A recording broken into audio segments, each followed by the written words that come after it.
ओम श्री गणेशाय नमः। ओम नमो भगवते वासुदेवाय।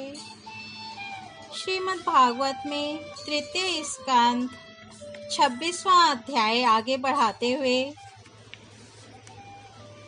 भगवान की चेतन शक्ति की प्रेरणा से तामस अहंकार के विकृत होने पर उससे शब्द तन्मात्र का प्रादुर्भाव हुआ।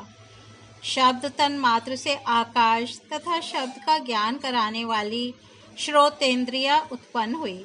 अर्थ का प्रकाशक होना, ओट में खड़े हुए वक्ता का भी ज्ञान करा देना और आकाश का सूक्ष्म रूप होना, विद्वानों के मत में यही शब्द के लक्षण हैं।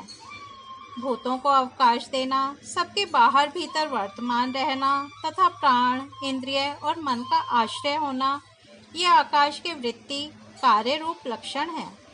फिर शब्द तन्मात्र के कार्य आकाश में कालगति से विकार होने पर स्पर्श तन्मात्र हुआ और उससे वायु तथा स्पर्श का ग्रहण कराने वाली त्वगिंद्रिय अर्थात त्वचा उत्पन्न हुई। कोमलता, कठोरता, शीतलता और उष्णता तथा वायु का सूक्ष्म रूप होना, ये स्पर्श के लक्षण हैं।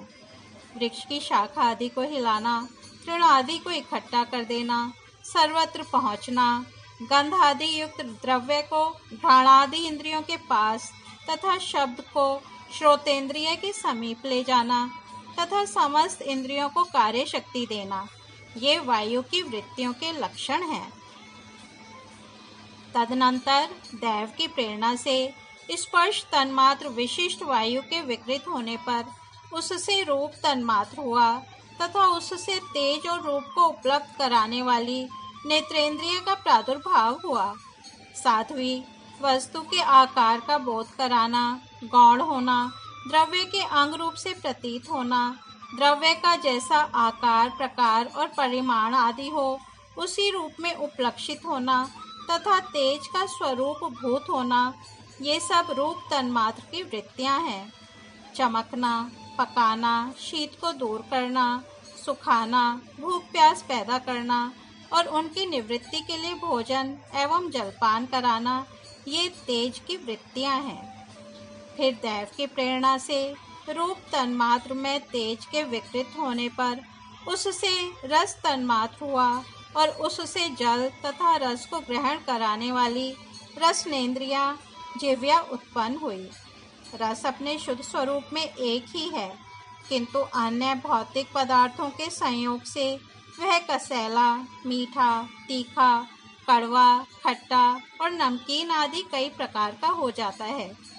गीला करना, मिट्टी आदि को पिंडाकार बना देना, तृप्त करना, जीवित रखना, प्यास बुझाना, पदार्थों को मृदु कर देना, ताप की निवृत्ति करना और कोपादि में से निकाल लिए जाने पर भी वहाँ बार बार पुनः प्रकट हो जाना, ये जल की वृत्तियाँ हैं।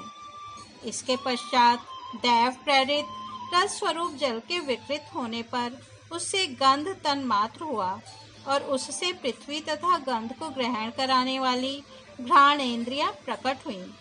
गंध एक ही है, तथापि परस्पर मिले हुए द्रव्य भागों की न्यूनाधिकता से वह मिश्रित गंध, दुर्गंध, सुगंध, मृदु, तीव्र और अम्ल अर्थात खट्टा आदि अनेक प्रकार का हो जाता है।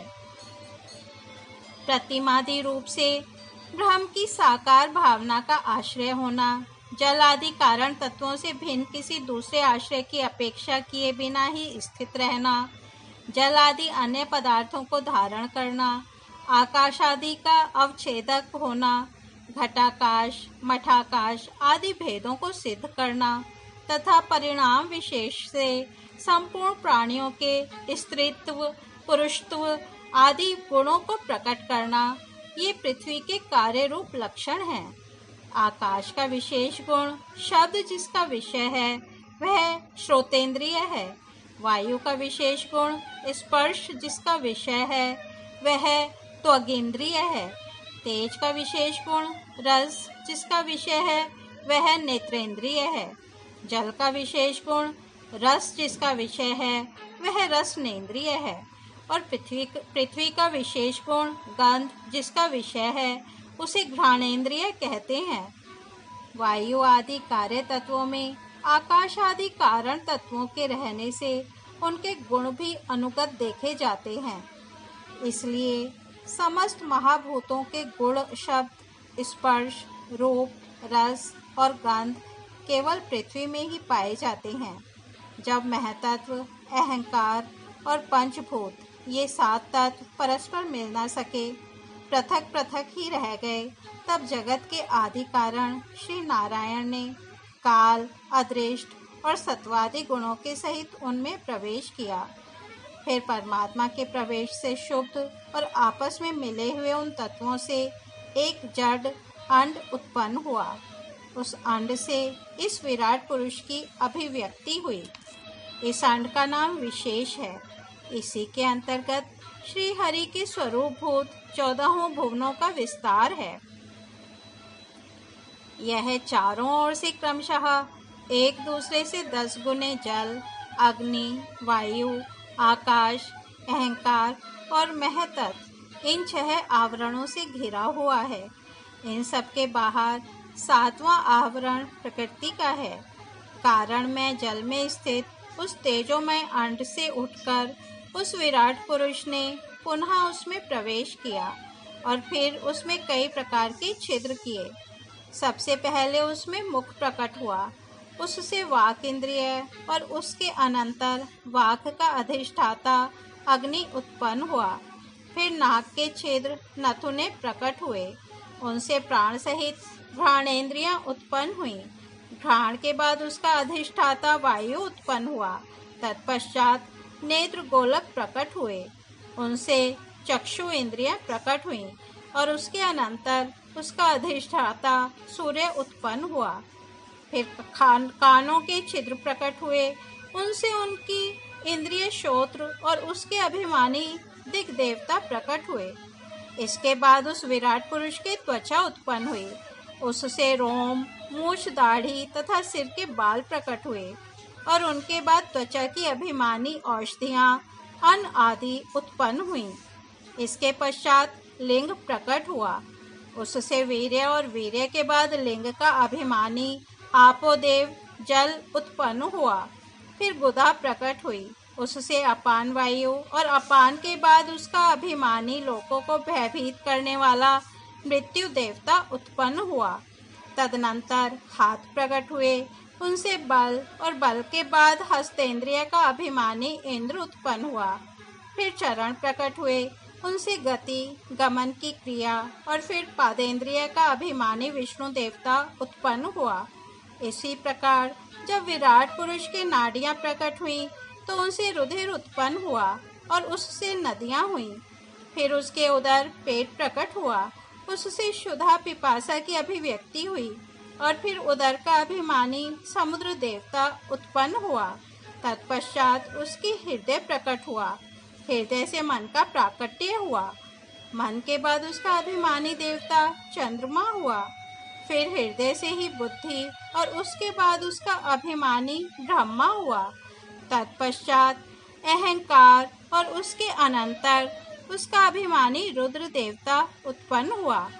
इसके बाद चित्त और उसका अभिमानी क्षेत्रज्ञ प्रकट हुआ। जब ये क्षेत्रज्ञ के अतिरिक्त सारे देवता उत्पन्न होकर भी विराट पुरुष को उठाने में असमर्थ रहे तो उसे उठाने के लिए क्रमशः फिर अपने अपने उत्पत्ति स्थानों में प्रविष्ट होने लगे। अग्नि ने वाणी के साथ मुख में प्रवेश किया, परंतु इससे विराट पुरुष न उठा।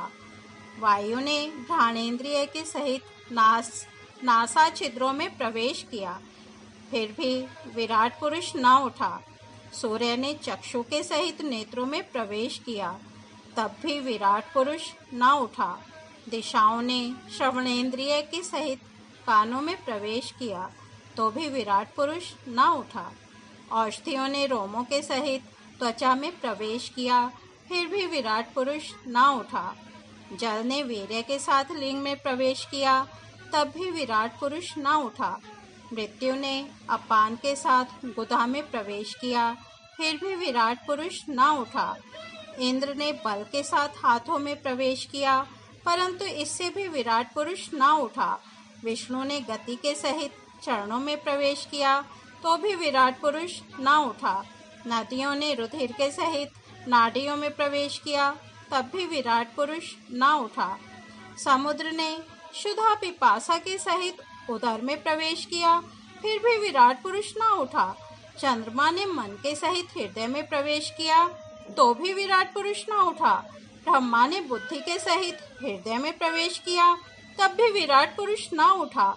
रुद्र ने अहंकार के सहित उसी हृदय में प्रवेश किया तो भी विराट पुरुष न उठा। किंतु जब चित्त के अधिष्ठाता क्षेत्रज्ञ ने चित्त के सहित हृदय में प्रवेश किया तो विराट पुरुष उसी समय जल से उठकर खड़ा हो गया। जिस प्रकार लोक में प्राण, इंद्रिय, मन और बुद्धि आदि चित्त के अधिष्ठाता क्षेत्रज्ञ की सहायता के बिना सोए हुए प्राणी को अपने बल से नहीं उठा सकते, उसी प्रकार विराट पुरुष को भी वे क्षेत्रज्ञ परमात्मा के बिना नहीं उठा सके। अतः भक्ति, वैराग्य और चित्त की एकाग्रता से प्रकट हुए ज्ञान के द्वारा उस अंतरात्म स्वरूप क्षेत्रज्ञ को इस शरीर में स्थित जानकर उसका चिंतन करना चाहिए। इस तरह श्रीमद् भागवत में तृतीय स्कंद 26वां अध्याय समाप्त होता है। कल हम 27वां अध्याय प्रकृति पुरुष के विवेक से मोक्ष प्राप्ति का वर्णन सुनेंगे। तब तक हम यहीं विराम देते हैं। हरि ओम तत्सत।